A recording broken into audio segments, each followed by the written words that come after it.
Ano ma?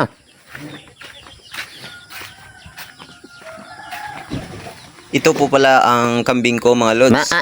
May lahing Boer po ito. Kaya medyo may kamahalan po yung bili natin.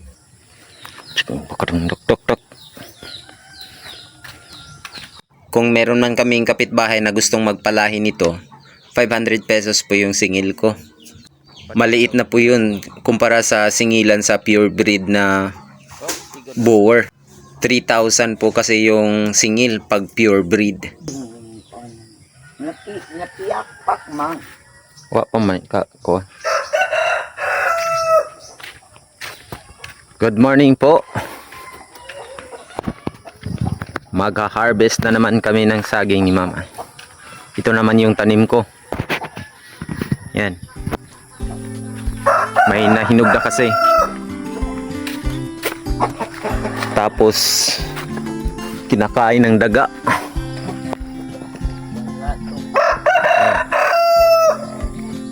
Medyo may kalakihan din to. Kuha ka. Kuha.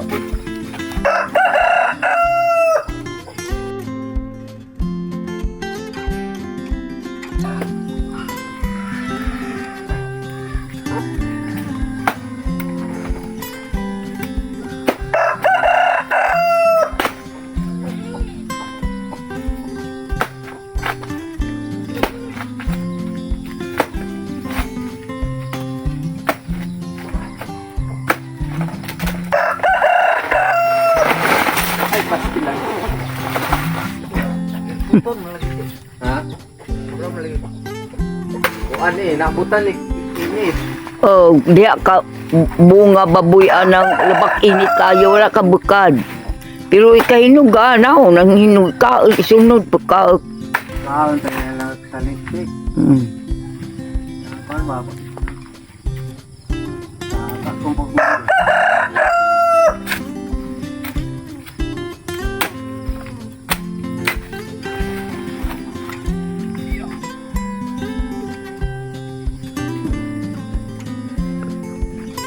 Gahit man po.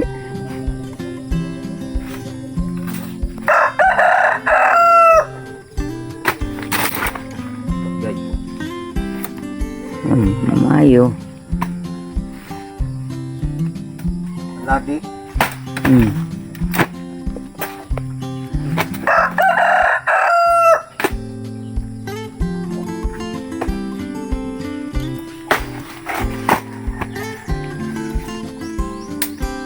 Ito po yung kagandahan pag nasa probinsya ka.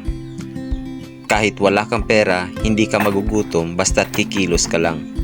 Kung meron kayong bakanting lupa, tamnan nyo ng iba't ibang uri ng makakain sa pangaraw-araw para hindi kayo magugutom.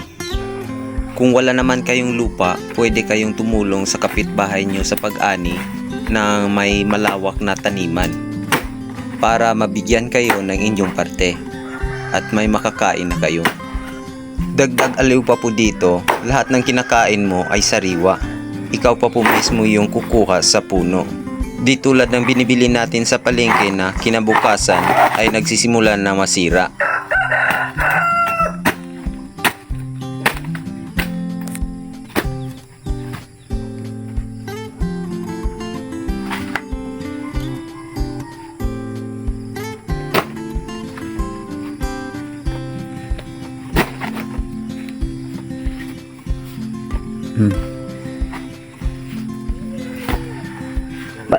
Patambok. Pahinugon sa ni.